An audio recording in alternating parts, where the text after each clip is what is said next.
Hello ladies and gentlemen, Sigvaldogrim here and welcome to another Ingest to Mobile News episode.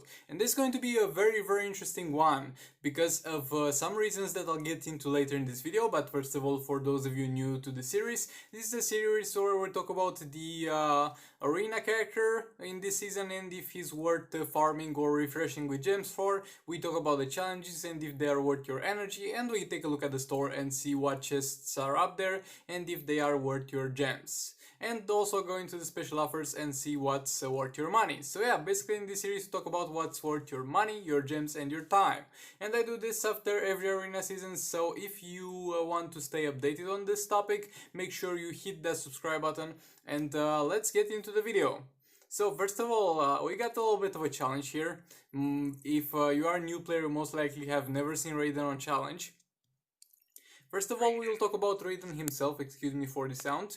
So, Raiden himself is going to be a great character for Arena and Champions Arena. In terms of raids and soul raids, he's not really used and he does not perform well. He is so good because of the fact that he will have this passive that will make the Elder Shock, being the third ability of his, jump to all the tagged out enemies. And when that jump happens, they will not benefit from their armor, so it's going to be literally shredding through their HP.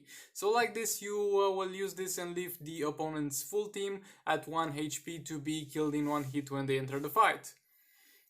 And this is going to be an amazing ability, and that lands him as a very good character in Arena and Champions Arena, but yet again, not amazing in raids or solo raids. But with all that being said, you should definitely farm him with energy, because normally you can get him with arena medals, but energy is easier to come by than arena medals. Now let's talk about why this is very important. This is very important because of the fact we have not seen this challenge in a lot of time. Maybe it's been even 1 year since we have not seen this challenge. Because this was a challenge that was kind of cancelled and they brought it back. And why is this so important? Well, honestly, I couldn't give a crap about Raiden because of the fact that you can get him from the arena store, so I don't really care. I mean, he's better than the cheetah challenge or stuff like that, but he's already out there. But what I do care about is the fact that they are bringing back old challenges, so this might mean that in the future, though I doubt it, but this opens the possibility that in the future we will get the League of Anarchy challenges back. And that would be amazing because you could farm League of Anarchy characters and get their gears. Yet again, this is nothing guaranteed, it's just a possibility, but Raiden coming back just opens up a little bit that prospect. Next up is going to be the Multiverse versus challenge.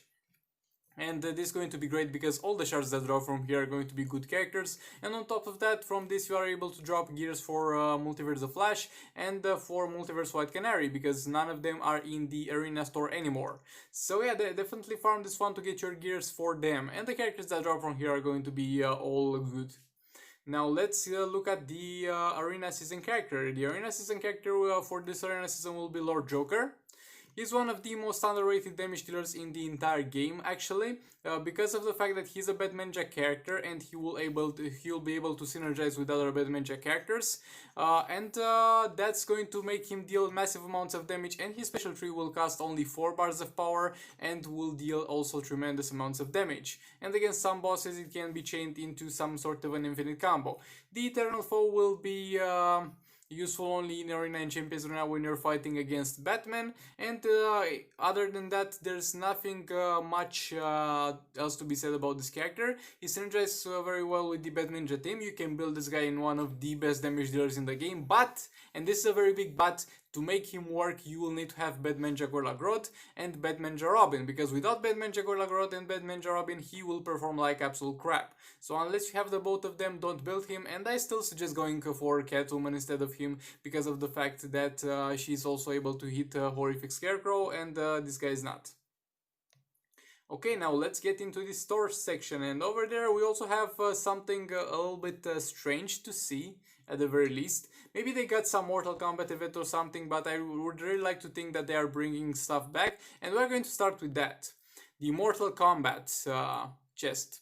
First of all, don't get this one. By default, don't get this one. Even though this might look cheaper to some people, those two characters are going to be decent characters, I guess. but Sub-Zero is not going to perform well in the hands of a new player, and he needs to be very high star level in order for that passive to work properly. So while you might see some people use Sub-Zero to great extents, it's not going to work as well for you. And Raiden is a great character, but you can get him from the arena store. This is by all means not a terrible chest because it's at the price of a premium chest, but there are better premium chests that are at the same price. But this is very interesting because we have not seen any chests. We have not seen this chest in over a year, and this might mean that they're bringing some chests back. Or again, it's just an event with Mortal Kombat that they didn't really care to tell us about more. But it's a very interesting prospect to look into. Next up, the Brainiac power-up chest. Don't get this. This can give you some shards for Brainiac and some gears for Brainiac. When Brainiac challenge is going to be up, you'll be able to farm his shards and his gears. And if you're not able to do so, it's okay, because he is a very good character at supporting Black Manta. But if you do not have Black Manta, then he's going to be more or less useless. So don't go for this chest, definitely. Next up, we're going to have the Shared Reality Chest. The Shared Reality Chest is going to have chances for all the multiverse characters. A few things to keep in mind. The only must-have characters for here in terms of raids and soul raids are Multiverse the Flash, Multiverse Armored Supergirl. Multiverse Green Arrow and Multiverse Black Lightning are also good to have. Captain Cold is decent, Multiverse Armored Supergirl is decent, White Canary is decent. So in this chest you have all decent characters, but you can get every one of them from the arena seasons. Well, to be fair, Multiverse Armored Supergirl has a season that is a little bit more rare, but you'll eventually get her. And if you're looking specifically for Multiverse Armored Supergirl and you are able to farm Flash in the arena, because his season is more often, then the Winter Warfare chest is for you, because it has higher chances for Multiverse Armored Supergirl. And that is a just decent chest with decent characters you can get, but I personally wouldn't go for this, especially at this price, maybe on sale. But other than that, just farm your arena, man, and get them from there. And yeah, this is it for the normal chests. Let's go into the special offers. And people have been asking me recently to also talk about the character offers, and this is honestly one of the better ones with the Entangling Poison Ivy bundles, because of the fact that Entangling Poison Ivy is a must-have member in the League of Anarchy teams, and most of you might have last level Joker already from the raids, and the big bonus about this is the fact that you also receive the gears for her, and that's great because her gears are very hard to come by, yet again raid drops. So if you have last level Joker and if you have all his gears, you could buy this if you wanted to. I'm not telling you that you should or you should not. This is a decision that you should make yourself, comparing this price to the money you have access to and to your economy. But yeah, this character bundle is going to be one of the better ones. In terms of the gear packs, they're a little bit expensive because they're at level 30. Sometimes they put them at level 10, so I would honestly go for level 10. Getting them straight to level 30 is not really worth the additional money. And other than that, the Azure Artifact bundle I wouldn't really buy, because look, unlike the Apocalypse artifacts that are much harder to come by, the Azure artifacts, you are going to get most of them from the raids, and at the same time everything that you can see over here is going to be pretty much bad drops except for All Blaze, Claws of Horus, maybe Cosmic Staff, Anti-Age Metal Armor, and Regeneration Matrix, and those are going to be the ones with lower chances. Everything that is a higher chance except maybe Might is going to be crap and more or less useless for you. So yeah, don't go for this one if you ask me. Next up, Black Manta.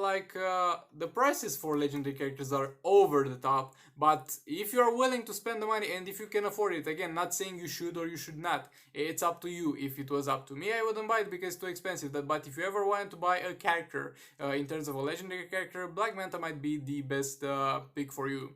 Though yet again, you don't need to do this, it's up to you. But if you ever want to drop $100 on a legendary character, then at least get this one to get the best one. And at the same time, you'll eventually need to buy his gears. And the level 10 gear full pack for Manta will be around $10. And honestly, I would get it myself if I had Black Manta, because the other way to get his gears is through his power-up chest, and you can end up spending tens of thousands of gems and not even getting that. So yeah, this was it for the episode of Ingest to Mobile News.